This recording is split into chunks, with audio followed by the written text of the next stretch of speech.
Welcome back to the Locker Room Podcast, podcast number 68. As usual, Stevie Poacher is with me today. And after a long sabbatical, we've also got Daniel St. Ledger back with us. So Daniel, welcome back. Thanks, Joe. Good to be back. The other news is, lads, we've got Billy Lee with us today as a guest. Billy is obviously the former Limerick manager. He's also a Newcastle West clubman. And Billy, your brother is the manager of Newcastle West. And that was a great win for Newcastle West over Clonmel Commercials there yesterday. Could you just give us a bit of an idea about the journey they've been on this year, the last few years, and what has made them successful this year in particular? Thanks for the invite, lads. I'm glad to be on and contributing. What's good question? I just think that, look, over the years, Newcastle have had a lot of talented players. Obviously, Cian Sheehan, Ian Corbett would be the kind of more names to the fore. But we have a lot of underage players that have played with Limerick and, represented Limerick well.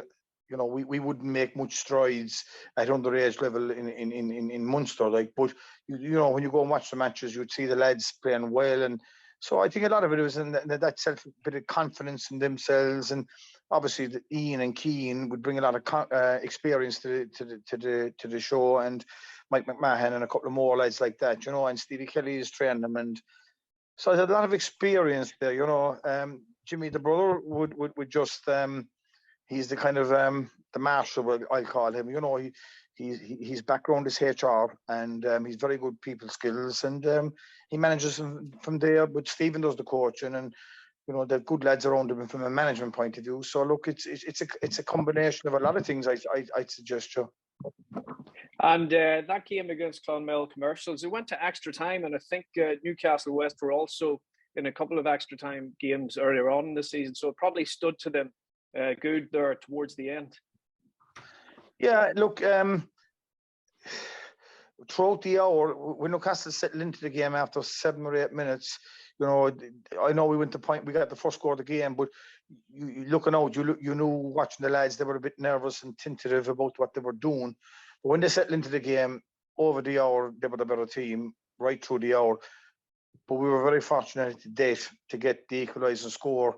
It was literally the last kick of the game, and it was, I don't know, I looked at it in the video last night, 6 minutes and 50 seconds. If you take out the referee stopped the game for the black cards, and they were stopped for a minute and a half. But if you take that minute and a half out of it, there was 6 minutes and 50 seconds, I think, played, and we got the equaliser with the debt. But it was nothing more than they deserved. They were outstanding. They really applied themselves. It was the best they played all year long.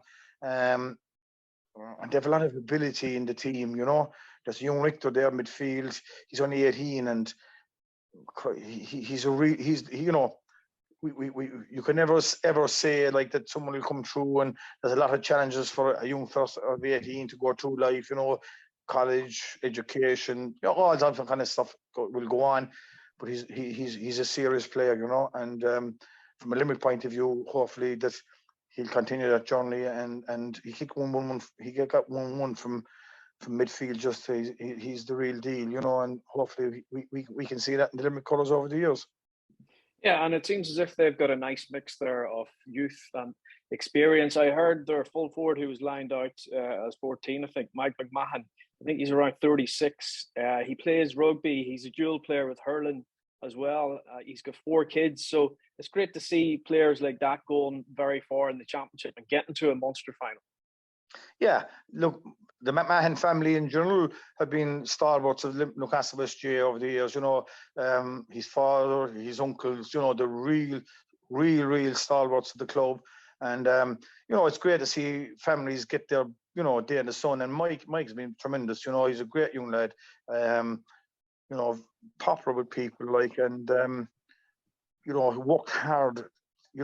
Obviously, there's a lot of written about him. He trains with the strong men of Ireland, who's from the Newcastle direction as well, and he's a good lad. He tries to do the right thing. His cousins are playing on the team as well, and actually, look, no one ever gets their day in the sun, and it's great to see. So, you don't deserve it. You have to earn it, and Mike has earned it, I think.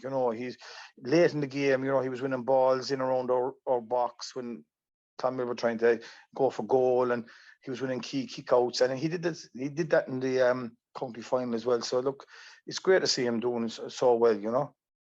And Stevie, just to bring you in here, this is the first time in 14 years that the Limerick side has reached the provincial Munster final. Great achievement there for Newcastle West to get to the final. And did you see the game?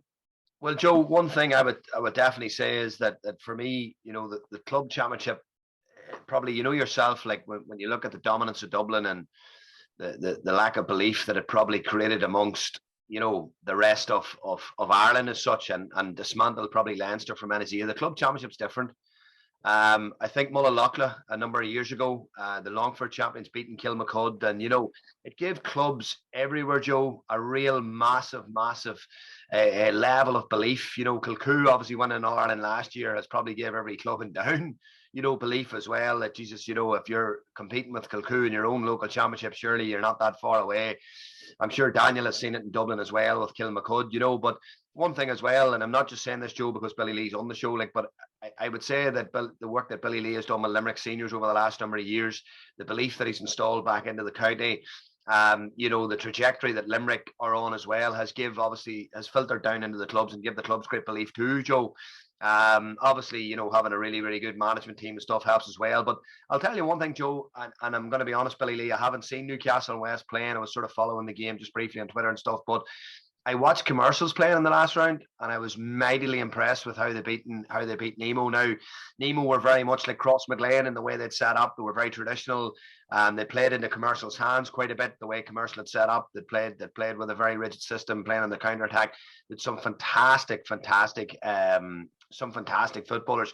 So that the fact that Billy Lee has managed to grind that win out is mightily impressive, because to be honest with you, the night that I watched Commercials, I came away thinking that the last four was possibly going to be, Kilcoo or Glen, Commercials, probably Moycullen and Kilmacud, and that's what I sort of had in my head as well. So listen, they've blown the Munster Club Championship wide open, and fair play. And here at this stage now, Joe, for every one of the last 8 teams in their provincials, it's everybody believes they're going to have a chance. And that's the beauty of it, Yeah, I think so, Stephen. Clonmel snapped about 9 senior intercounty footballers yesterday, and Seamus Kindy, for me, was the best player they had. He held with Tipperary back in the day, and he won an all in the middle like this. So they had 10 intercounty players, and for our lads, and young Richter was midfield. He's only 18. He played in the Munster minor final last year against Cork. He was centre forward on the day. He's 18, and then we brought on Aaron Neville, another 18-year-old, and I suppose if you just put in context, Michael Quinlivan was being marked by an 18-year-old who played in the Munster minor final, and Jack Kindy was being marked by the Limerick under-20 captain last year, and they didn't look out of place, So I think it was a testament of the faith that the management put into the players, and these lads were just going at it right, left, and centre, and I suppose it's just it's the age, it's the old story about putting the work in at underage over the years, and these lads have come up to the club, and Clonmel will be hugely disappointed. For me, watching it, they didn't really attack the game. I was away the weekend they played. I was in the races in Cheltenham, but I didn't see that game against Nemo. But you'd have to wonder how they feel this morning. To me, they didn't attack that game like they should have. No, that's not to say they would have beat us if they attacked us, but they didn't attack us like I would expect a team to attack the opposition, and I think that could be a regret to them. No, that said, we were fortunate at the very date of it to get the equalising point, as I alluded to earlier on, but look, the boys were by far not the better team on the day. Clonmel will only have to examine themselves, as to why that was, Billy, do you think that's why the difference between how you set up and maybe how Nemo set up the last day? I thought Nemo left themselves exposed to a counter-attacking game, and I haven't seen the full highlights either, but I assume you kind of were aware of that and wouldn't have given those counter-attacking opportunities to Commercials, if at all possible. Would there have been something in that as regards the result. Actually, like the boys definitely set up to kind of make sure they had bodies behind the ball, Daniel. But for me, when Clonmel, broke up our attack and had the opportunity to counter attack, they didn't go fast enough. They didn't get bodies ahead of the ball. The first pass wasn't always forward. They just didn't seem to want. I don't know. They just didn't seem to attack, and that allowed us then to get bodies back. And our lads were tremendous defensively. Getting blocks and getting hands in. And Sean O'Connor was inside full forward for them. He's quite a threat, and they couldn't get the ball into him.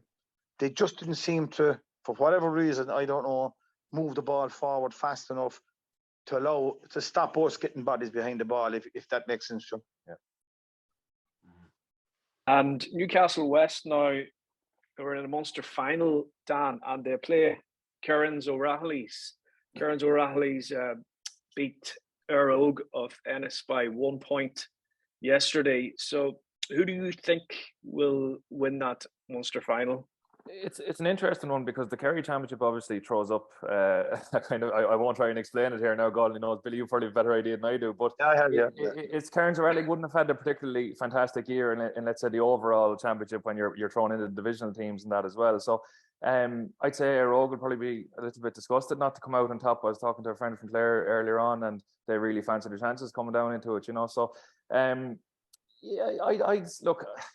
I mean, obviously, Cairns will have a lot of inter-county players still. You have Tommy Walsh, David Moore, and I know they have a couple of boys travelling back from America to play. I think Jack Savage is in Dubai. They still have some really, really high quality players. But look, I can't say that Newcastle West shouldn't be going in with a confidence and a self belief. And I suppose the key thing is just replicating that intensity and see where it leaves them, because it's as Billy alluded to earlier with Clonmel, there's nothing worse than never getting out of the traps. At least if you can say you played to your potential, and if you lose by 6 or win by 6, well and good. But it'll be it's interesting, and talking about the young lads you have, sometimes the naivety of youth is a great thing as well. You're not going in with baggage, you're just going out to play, and that could be an ace in the pack. But it's as Stevie said, it's kind of the club championship is fantastic. It kind of reminds me of the COVID championship with the county, where it's one and done, and on a given day. And I know that's an overused cliche, and it doesn't really apply to the county teams as such anymore when you have backdoors and Super 8s and all the rest of it. But with the club championship, it is the conditions, the time of year, what the run has been like for different clubs coming up through their individual county championships. All of these things come into play, so it'll be it'll make for an interesting final, I think. David Moore and Billy was sent off after 22 minutes. I'm not sure if he's available for the final, Stevie, but obviously, as Dan said, they have a lot of experienced players there, and Tommy Walsh, and the 3 overseas players, Jack Savage and Cormac Coffey, who come over from Dubai, and Gavin O'Brien from New York. How do you see that? What do you think Newcastle West will have to do to win that final? Well, as Daniel rightly said there, Joe, it's about replicating the intensity of the previous game, and I know he doesn't want to give away too many of the trade secrets here tonight. Like, I think it would be unfair. I don't have the secrets. The brother tells me that. I would say something anyway. But I know. But it's gone back to what Daniel said, Joe. I'll be keen to actually hear from Billy Lee in this, because obviously he's got a closer watch on things than we have. But the Kerry Championship amazes me in that I think last year someone had won the Kerry Championship. Austin Stacks had won the championship, but they had to win it again. Then is that right, Billy Lee, to represent? What it is it's so they have the senior championship for senior clubs. They've only 8 senior teams in Kerry, okay, and they've 16 intermediate teams, and so down along the junior championship. So when you win the club championship, that's just for the 8 senior teams. And what they do then is, for the county championship, they allow all players at all levels had the opportunity to play at the top level. So what they have is certain divisional teams traditionally over the years. So if you're an intermediate player, a junior player, a premier junior player, a junior player, a junior B player, you can play with your divisional. If you're the best of the best, you can play with them, and you play as a district in the county championship. Okay. So what happens then is that if a divisional team, we'll call them, which is made up of the intermediate, junior, premier junior, junior B, wins it, well, it then falls back to the club champions the senior club champions to represent Kerry. Now they've changed that over the years. At some points, it was they judged it on based on what team went the furthest in the championship. So if, let's say, two clubs went to the senior clubs went to the semi-final, they were beaten, that caused them a problem then as to who would represent Kerry if a divisional team won. So they've reverted to the fact that if you win the club championship, and there's only 8 teams, bear in mind. So what happened Stacks this year was they've won the last 3 senior club championships, and last year they won the county championship. But they didn't go well in the club championship. This year they were inundated with injuries. It was just ridiculous the amount of injuries they had. Yep. And they were beaten in the relegation playoff, so they're down. Now I was involved with Field Rangers, one of the divisional teams, and we beat them in the quarter-final of the championship. And so then it was dependent on them then surviving the relegation. But if they got to the county final, they were exempt for getting relegated. So they've all these kind of stipulations involved. But like what it does do in Kerry is that it gives a great interest for all clubs, and you're basically judged on the county championship as opposed to the club championship. Yeah. You know, so that's how it works. Newcastle will have their chance against Rahilly's, you know. They'll have no fear of them. Beating them is another day's work. You know, you've got to take your opportunities and all that in the day. But Newcastle certainly won't fear them. But obviously, look, Rahilly's were in the final last year, the county final last year against Stacks. And Stacks wiped the floor with Newcastle in the semi-final last December. So, like, there's that divide across. And, you know, you mentioned names like David Moore and Tommy Walsh, but they've got Barry John Key and Jack Savage. They've got Cormac Coffey, Ross O'Callaghan, Gavin O'Brien, who was involved with the Kerry, Tom Hoare, you know, real good players. But obviously, when you're in Kerry, they're not known because unless you're in the Kerry pan, you're not going to name. But they've got really good players. Garrod Savage as well, Conor Hayes inside Conor forward. So they've got quality. But look, Newcastle won't be without their chance. That's what I'd say about it, you know? Yeah. Well, it certainly makes for an interesting Munster final, lads. Stevie, let's move on to Ulster. Glen, they overcame dogged Corgan to reach their first Ulster final, I believe. Kilcoo had a good win over Enniskillen Gaels. So it's Kilcoo and Glen now in the Ulster final. What way do you see that going? Joe, it's going to be very, very similar to last year. It's going to be an arm wrestle. Look, Glen, read an interesting piece today on Glen. You know, their oldest player is 29. Now, this is a Waddy Graham's team. This is a Glen team that won, I think, Joe, 5 or 6 Ulster minor titles back to back. In the St. Paul's minor tournament, you know, going back nearly a decade ago. Glen were always going to come. They were always going to come to the fore in Derry.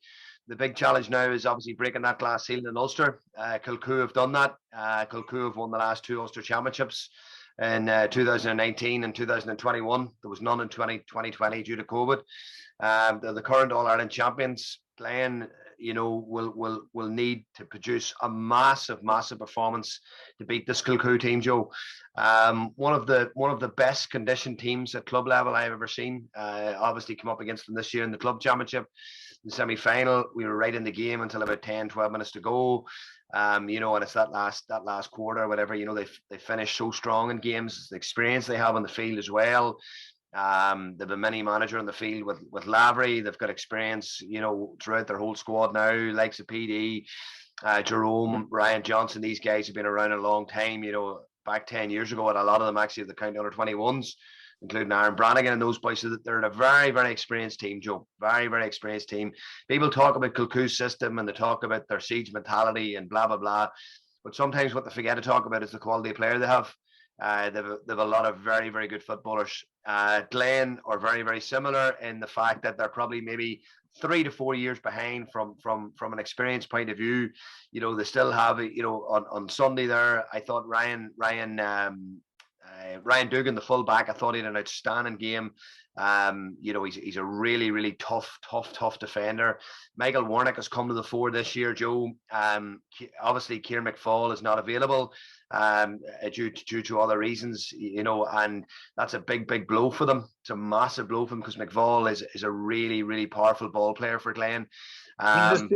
He's a serious footballer, Stevie. McFall. Yeah, He's he as is. good a football as I've ever seen. Yeah, he is, Billy Lee. He's a fine player, boy. And you know that they have a midfielder, Billy Lee, like, you know, Emmett Bradley and Connor Class. Like, it's a really big midfield. And I think, Joe, for me, they might get an edge in this area based on the fact that Dylan Ward is injured at the minute for Kilcoo. Now, if his hamstring injury clears up, then obviously, you know, that will give Kilcoo a major lift getting into the game, because Dylan Ward will more likely pick up Connor Glass. I know Keelan Doherty has performed that role before in the past, of tagging his runs and stuff like that as well. He's very disciplined. That the biggest thing, Joe, that Kilcoo have, and the biggest challenge that Glen will have, is the flexibility in their attack. Their flexibility to get scores. Darragh Brannigan can get scores from deep. You know, they can get scores from any one of their forwards. If Jerome's having an off day, Ryan could stick one in the net. You know, if you know, Jerome and Ryan aren't playing well, for example, Saturday night there, Sheelan pops up with 2 goals. They do have a serious array of scores, Joe. It's going to take a big effort to beat them. Now, there's an interesting stat popped up about the way Glen minded the ball against Corrigan. It was a difficult game to watch. There's no point in denying that fact. It was very possession orientated. It was very cautious. There's a lot of lateral football, but that is the way the final is going to be, whether people like it or not. Neither team will want to give each other turnovers, because turnovers will give energy. And I think what you're going to find, Joe, is long bouts of possession. And it's going to come down to who takes their chances. Last year, the game was 8-8. It went to extra time, and the game hinged on a kick out that was misplaced by the Glen keeper. And Kilcoo pounced on it and put it in the net. And that was the big game changer. So it's going to come to a moment. I think the game's going to be decided on moments, Joe. The only thing from a Glen perspective is I don't think they're playing as well as they did last year. I don't think they're playing as well as they did last year. I thought last year the performance against Scottstown was absolutely, it was immense from a club perspective. But I just haven't seen those type of performances. But one thing, Joe, about them is they're always a massive threat. Goal threat. Like Ethan Doherty is a fine footballer. Danny Talon was man of the match on Sunday as well. But it's their cut runs. You know, Daniel, you know, you've talked about them as well. A lot of, you know, everybody's talking about this modern day backdoor cut, but they're producing backdoor cuts on the halfway line, not just inside, you know, and that's opening up a world of ideas and options for them. So it'll be an intriguing encounter, Joe. A really intriguing encounter. And Dan, as Stevie said there, they have an amazing spread of scores. 9 of the starting 15 scored against Enniskillen and Gales. Kilcoo can get you anyway. They can get you with the counter-attack. They can break you down. They can get you physically. What way do you see this going? Yeah, it's an interesting one. I thought after winning the All-Ireland last year, there might be a small element of, is that absolute 100% desire and hunger there again? But that's kind of been blown out of the water fairly quick, you know. The only thing, and Stevie mentioned it about Glen, that Glen haven't really peaked. They haven't hit the heights of last year. I think that might be a good thing. I think they have a big game in them yet. And even looking at the game against Corrigan on Sunday, I thought they played within themselves a small bit. I know it was an awkward sort of a game for them, but I think there might be a big game in Glen. I think this Sunday could be it. Look, I think Kilcoo might be a small bit light on the bench. You know, me and Stevie talked about this during the week, and we were kind of comparing them to the Crokes of this world and the bigger teams, that they have maybe your 15, 16, 17, but when you start going into those layers, and I agree, I'd say it's going to go to the wire. I wouldn't put it past an extra time.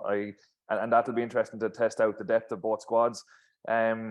It's the only thing with Kilcoo's favour is they're just so wily, and they can just control games. They can manipulate refs. They can manipulate if they get a couple of points ahead, and I mean that in a positive way, of course, because I don't think any of us are innocent here from manipulating refs. But it's when they get 3 or 4 scores ahead of you, their game management is just top end, and they're very comfortable doing it. Again, goals could be huge, but I just can't see Kilcoo give enough kind of goal chances that, let's say, Ergal would have given to Glen there a couple of rounds ago, you know. So but I have a sneaky suspicion there might be one big game in Glen. I don't think they've hit the peaks yet, and Malachy O'Rourke is a clever enough sort of fox as well that he might have them primed for this. So I just have a sneaky suspicion for Glen, but you know, it's going to be a dogfight. I'd say if it gets out of double scores, I would be amazed. Billy, it'll certainly go down to the wire this game. There probably will be just a kick of the ball in it. How do you see it going? Oh, absolutely. I agree with you. Like, you top quality. Look, Kilcoo, they go, their reputation goes before them. They're a serious outfit. They're very much together. And like when you have a team that are fighting for each other, no matter on a given day, you mightn't play to the best of your ability, or your skills mightn't be up to whatever. But this crowd, they're really together. So they'll no matter what way it'll go, no matter the conditions, whatever, they'll be hard to beat. But I take Daniel's point about the Glen. They have serious players. Am I right to say Connacht Glass players with them and Emmett Bradley? Yeah. McFall is one of the best footballers I've come across in my 6 years. This fella I rate highly. I'm not sure where he's gone. Man, what a ball player this guy is. An unsung hero, I would have thought, as Derry made back up from Division 4 right up, like serious baller, so he'll be a serious loss to him if he's not available. But I'll always say down this part of the world like that, whoever comes out of Derry, you would always say they're going to be Ulster champions, or they'd fight to be Ulster champions. They have a serious record. The teams that come out of Derry, if you go back over the years, Ballinderry, Balahi, the Glen now, and so forth, the Stockneil, they just seem to have a serious club scene up there. So Kilcoo will have to do everything to beat them, but it's going to be a humdinger, and I wouldn't know enough to call it, but I'd say I look forward to seeing it. Mm-hmm. Certainly be a good game. Moving on to Leinster, Dan. The Leinster final is 2:30 this Sunday at Croke Park. It's a double header with Kilmacud in the hurling as well. So Kilmacud, Crokes v the Downs of Westmeath. You've got your finger on the pulse there in Dublin club football. What way do you see that game going? So Crokes are probably the opposite to every other provincial finalist at the moment, who've had to scrape and fight through counties and provincial semi-finals and all that. They've had a nice, very, very, very nice approach into this final. It's even coming in from, let's say, last year when they finished up in at the early part of last year in the All-Ireland final, obviously devastated after to lose it. They could afford to give their players a couple of months off. They played their second team in the league. Their third team played in Division 2, and you're basically, it was a breeding ground for under-20s, under-21s who would have just said, right, lads, on you go. They pulled a couple of players out of that as well to add to what they already have. To be honest, they were cruise control for most of the Dublin Championship. They played after us a couple of times, and they just played really controlled football, measured football. They're extremely systematic, and they don't particularly rely on anything outrageous to win games. They just know how to get the job done. Kind of similar to Kilcoo in a sense. But Na Fianna, the county final, never really looked like they were going to go and take over. I think Crokes are still relatively comfortable coming towards the end, and they pretty much have just walked their way through Leinster. It's a daunting task for the Downs, but the one thing they have, and we talked about youth earlier on, like I think Luke Loughlin is the Downs' oldest player, 27. They're an extremely young team as well. To get out of Westmeath is also a fair old trek. Lomans have had a bit of a monopoly on it down there, and I thought the Downs were very impressive against Ratoath. I really did. I thought they played some lovely football, and they were hard running. They were aggressive. They hit them on the counter attack nicely. Probably the fortuitous goal before half time gave them the little bit of a boost that they needed, and Ratoath had come out of their shell a small bit and left a couple of gaps at the back. But they're coming up against a different animal with Crokes, unfortunately, and we've talked about the provincial championships being one and done and being kind of on the day anyone could do anything, but Crokes are playing at inter-county level, being perfectly frank, and not just any inter-county level. I'd say they'd probably be a Division 2 style inter-county team, high-end Division 3, because they're playing to that level, and something I've seen this year that they're doing quite a bit more is they're going after kickouts at a lot higher and a lot more aggressively. They haven't got a massive team. If you see them up close, they haven't got the physical power in midfield that traditionally some clubs might have. They're all kind of not small men, but kind of wing forward style shaped. They're all very similar, but they can scrap for breaks, and they're unbelievably athletic. And it'll be interesting to see. They destroyed Port Ireland in the first 10 or 15 minutes the last day on kickouts, and they just, they were surrounding break zones, getting 4 and 5 men around 2 Port Ireland men.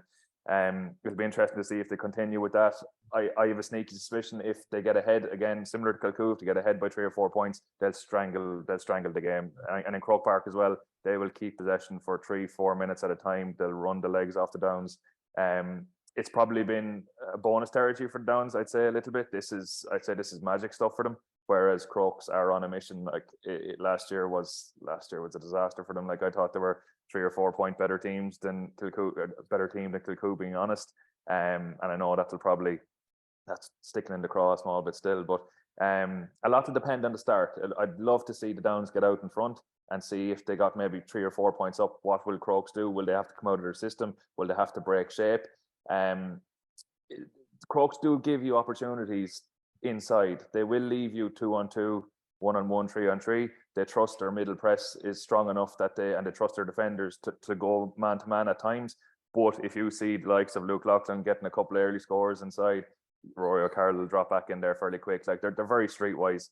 Again, on-field management is a topic that's come up a few times tonight, and they have that in abundance as well. So the only thing will be it's been very nice for them. That'll be my only concern. They've had a lovely run, but I can't see them getting caught this weekend. And Stevie, that space that Kilmacud leave inside, Kilcoo exploited it to a certain extent last year. Do you give the Downs any chance? Kilmacud are 1-8 odds on to win this game. No, just to back up what Daniel said there, Joe, I've been mightily impressed with Kilmacud. But just as Daniel says, the efficiency, they just seem to be playing within themselves. They've got such a bench as well. The strength and depth that they have. They're a massive club.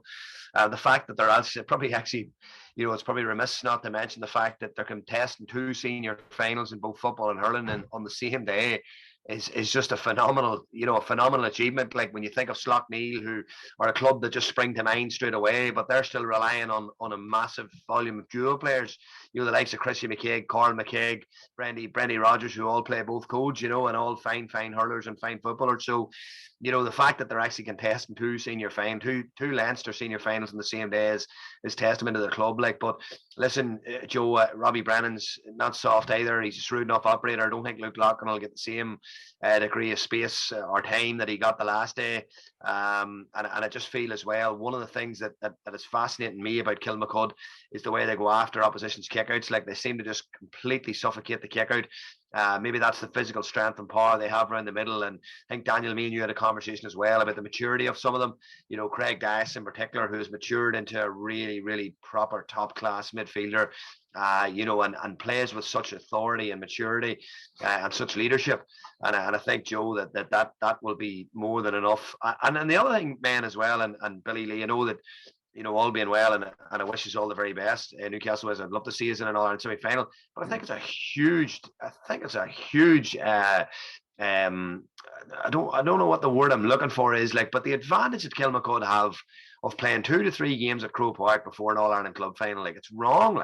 It's actually wrong. I don't know what the way around it is or whatever, but I just think that the sacred ground at Croke Park should be kept for All-Ireland finals, and that's it. And that is it, because a lot of the games are soulless. And if you imagine a small provincial ground, I don't know, Daniel, if maybe a small provincial ground would make a difference here on Sunday. If this game, for example, was in Tullamore, would it suit the Downs a bit more, or something like that, So that's definitely something, Joe, that plays into Kilmacud's advantage hugely, because they probably know Croke Park now just as well as a large majority of Dublin players now, But the issue I think you have there, lads, is that everyone wants to play in Croke Park. Every player that ever put on a pair of boots, that's the mecca. And if you go and play on a one-off situation in Croke Park, you're thinking most likely, it wouldn't be true for every player, but most players were thinking, geez, I'm in Croke Park, this is brilliant. And your focus goes away from the game. And that's the advantage the teams have, not to mind the surrounds and all the rest that goes with it.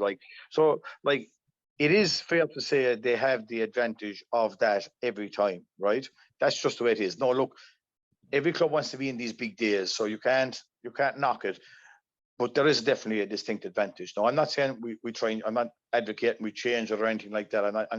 But there is a distinct advantage because every person, as a human being, thinks differently. So there will definitely some players think, "Oh, Jesus, this is great, and And they know if there's a ton of, they won't give a damn about it, and they just get up and play with it. So there is definitely an advantage. There's no two ways about it. Simple as that.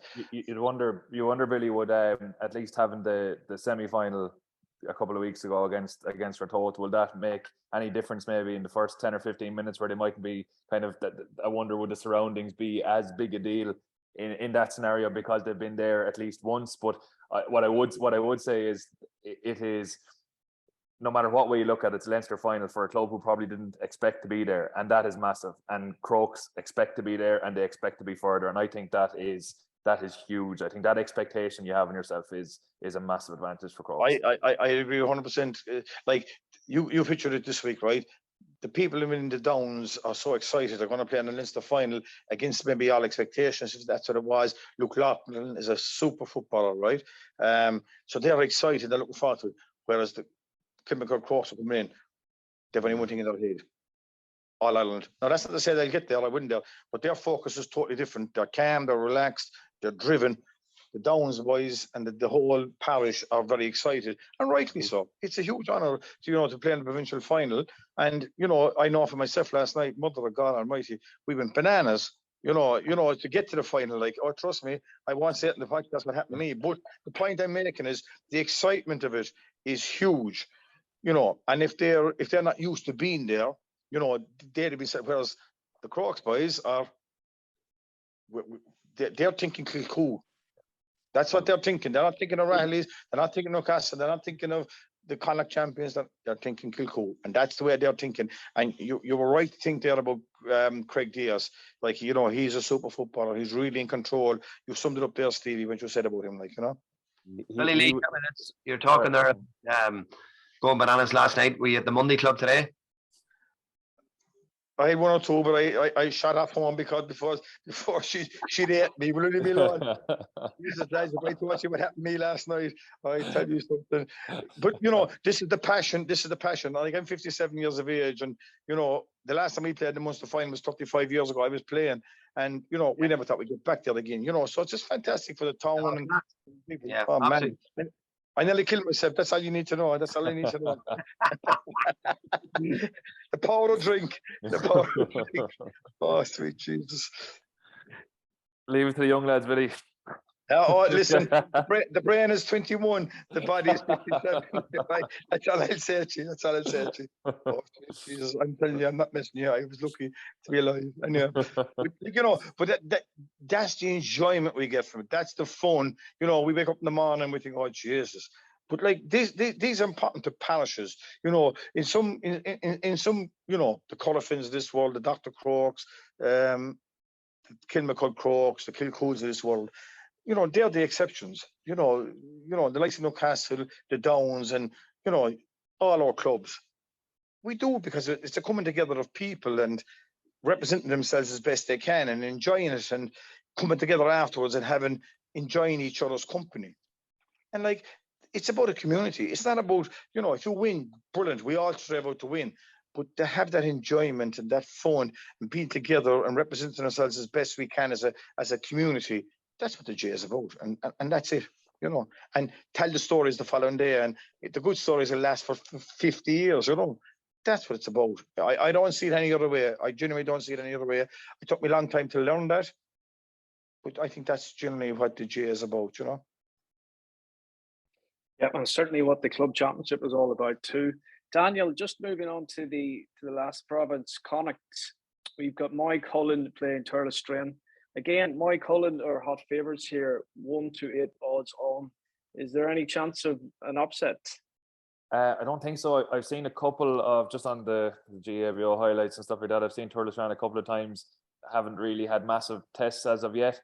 Moycullen, Moylock are decent. Like, we haven't mentioned them at all here today, but like they have some serious operators. The Kellys and Desi Keneally's really nice footballer. And you know what, I would imagine they'll win Connacht first of all anyway, but they'll cause someone problems in a semi-final. There's no doubt about it. They have, they suffered from having such a good core fin team in Galway for so long, and then you have Montpellier, Moylock for a while as well. So the Galway club football is it's a bit of a we're probably not as au fait with it over here on the east side, but like it is definitely it's a quagmire to get out of, and it's yeah, I'd say they'll be quietly fancying their chances, not necessarily for Connacht, but even going forward, I think they'll have a little say. They look very organised. They look really, really, really dogged and well conditioned kind of group, So that can count for an awful lot. And when you sprinkle in the small bit of stardust they have as well, yeah, they're a very nice looking team from what I've seen them so far. I saw them against Westport and they ripped Westport apart, to be honest with you. And I kind of expected a better occasion that day. Now Mayo club teams haven't been going wonderfully when they get out of Mayo traditionally, but it'll be. I think they're a very, very nice side.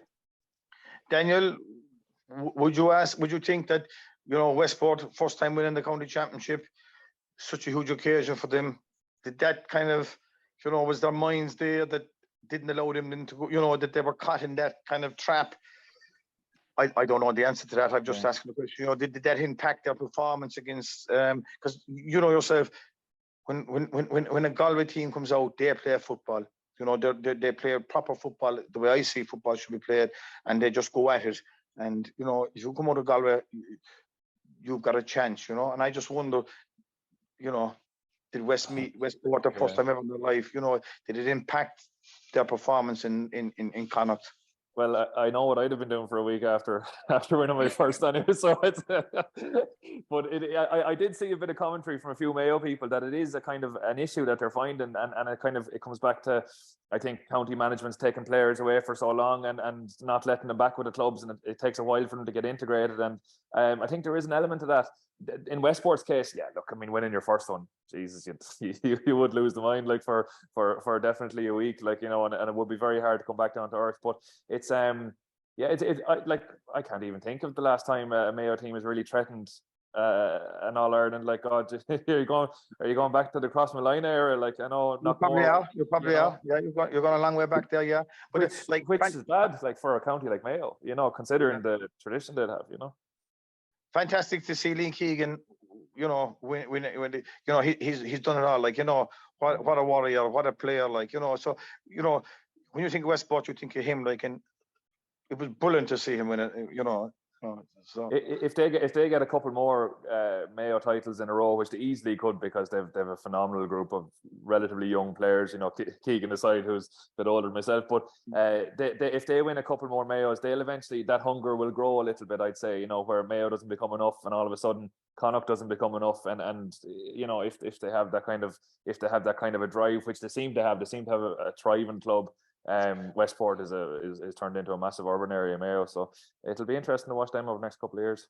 Yeah, it certainly will. But like you tend to find that, lads. I don't know what it's like in your parts of the world, but certainly down this part, a lot of the traditional, the country clubs, the rural clubs are getting decimated because of the population seems to be moving into towns like Newcastle, in Kilmallock and Limerick, and it's certainly a challenge for the GA to figure out, like, South Kerry is just decimated, they just don't have people down there, like, not the main players, and it's sad to see that, like, but I think that's the way it's going. I think, the policies of the country seems to be pushing people into towns, and it's going to impact the GA, What's funny, Billy, in Dublin, what I can see at the moment is it's nearly, the city is finished football wise. Like, there is nothing going on within the city. It's the urban area, the suburban areas just outside the cities are taking over. So you have super clubs popping up all over Dublin. But it's amazing to see.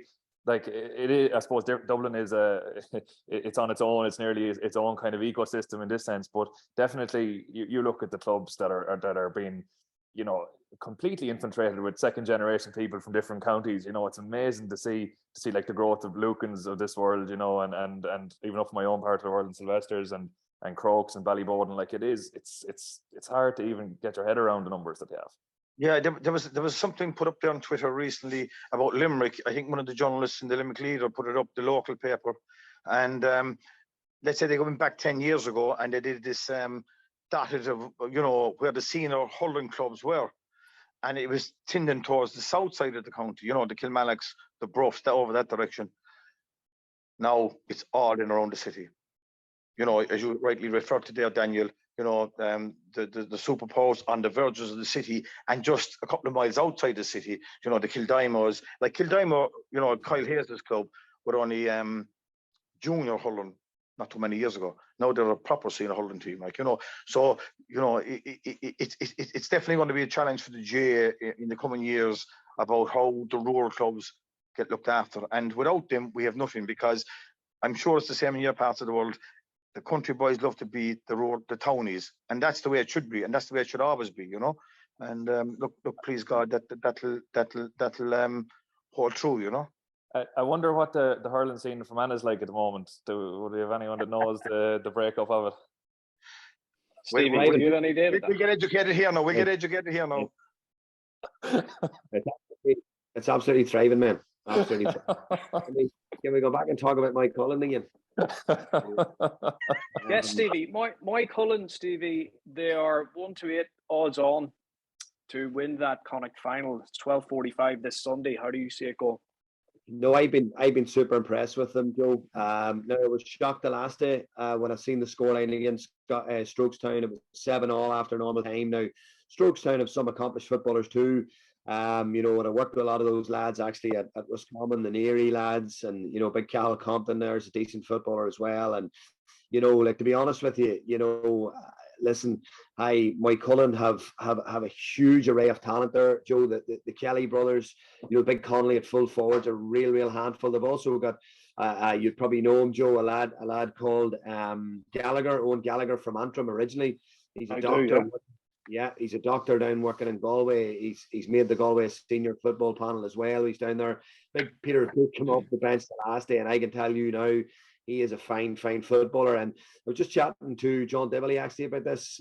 John's coming down in January to do a coach education evening in the school, and we're chatting about Moycullen, and he was chatting about, you know, more or less like how they've been there for a long time, and they're a fine side, but probably the great Corofin team just kept their foot on their throat for a while, you know, and obviously didn't allow them to make that breakthrough.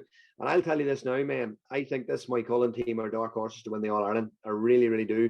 I think they'll dismantle the Sligo champions. I don't think that's an issue. I think they will go to town on that team, and I think they will be thereabouts. And I'll tell you, it'll take a very good performance to beat them, Joe. That's just my honest opinion, you know. Do you give Tourlestrane any chance in this game? But look, I don't know, Joe, to be honest with you, I don't know enough about them, but certainly, am I right to say, was Eamon O'Hara with what club? Yeah, he was. Yeah, he was Tourlestrane. Yeah. Yeah, so like they would have a lot of knowledge. I think they won a lot of county championships, so it's certainly experience, and the big occasion won't daunt them, you know. And I think they need that going into it. But look, like always, I just always feel that teams coming out of Galway are hard to beat. You know, you meet from Peter Coulter there, Stevie. You know, he was a former Galway footballer, and they're trying to get him back, if I'm not mistaken. You know, yeah. And you know, they'll just play. And the Kellys, sure, look, the Kellys are super footballers, you know. And I'm sure there's plenty of other names that I just don't know who they are that will play good football. I think Tourlestrane will be up against it, Joe, if I'm being honest. They'll go there with a lot of experience and a lot of know-how.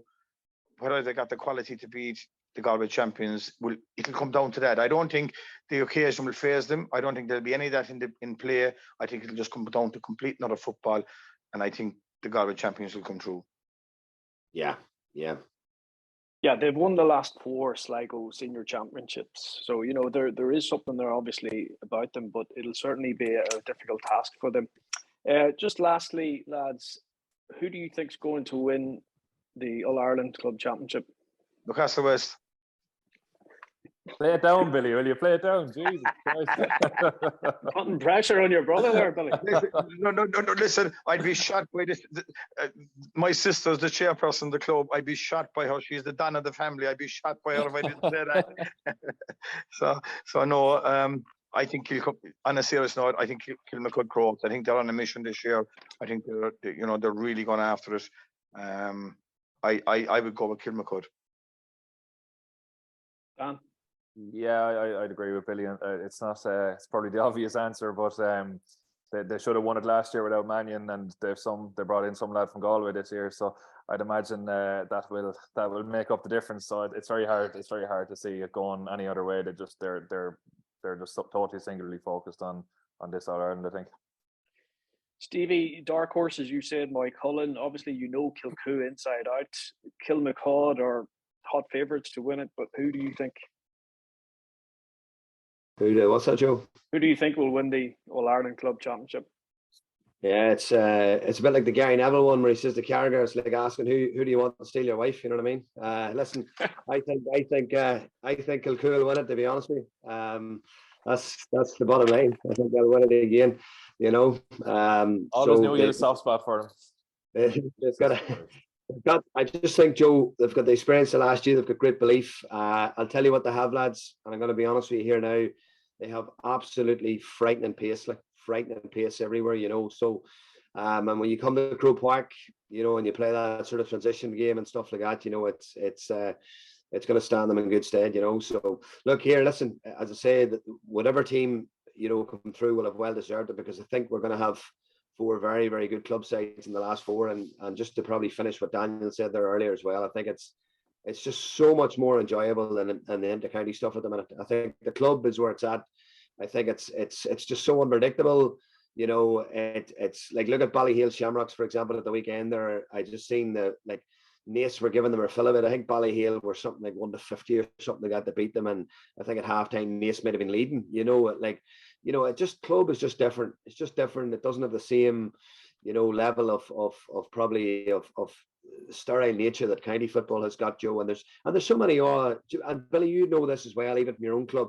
There's so many little side stories, you know, that you don't get exposed to at county level, and there's so many feel-good stories. And even get into the ladies' football yesterday, where Donegal beat Kilmacud, and the young girl flying down from her wedding to play on the day of the match and scored 7 points, you know, the day after her wedding. So like, those wee stories doesn't happen at county level, you know. And I think that it's just more of a humane side to it. And I enjoy it now. I really like it. Like, I think it's brilliant. I would agree with you, Stevie. I think, you know, a lot of the punditry and a lot of the talk in the papers through the inter-county season is about, we're giving up the games too early, you know, in July, and our main product is gone. Like, if COVID taught us anything, it taught us that the club scene was just brilliant to watch them games. And I just think there's a serious opportunity there for the GA, you know, the club scene. Yeah. Like, you know, I genuinely believe that. And there's serious quality games there, you know, and like, it's not a done deal. You know, you turn up, we all know it's going to be the top 6 teams in the country in a given year.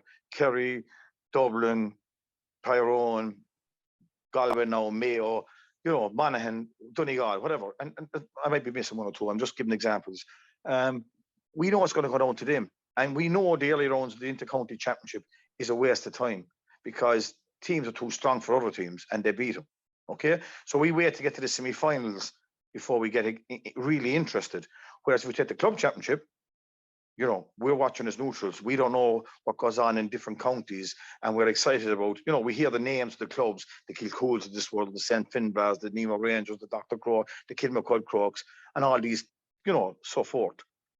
And we get excited about watching these games, and they generally play with abandonment, and for the most part, and they go and enjoy, and we get more. But because the crowds are at it, we think it's not a great game, or it's not a great spectacle. But I think if we look at it for what it is, I think the club scene is going to be a serious opportunity for media over the coming years. Yeah, and there's certainly going to be some great games ahead of us, lads. Stevie, Dan, and Billy, thanks for joining us today. Thanks, lads. Thanks, Joe. Thanks, Joe. Good luck, Billy. All the best, Billy Lee. All the best, Stevie. All the best, Daniel. Really, mind yourself. Mind that Hurling and Fermanagh, Stevie. Will do, Billy Lee. Will do. And we'll see you in 2 weeks. Thank you. Good night. Good luck. Mind yourselves.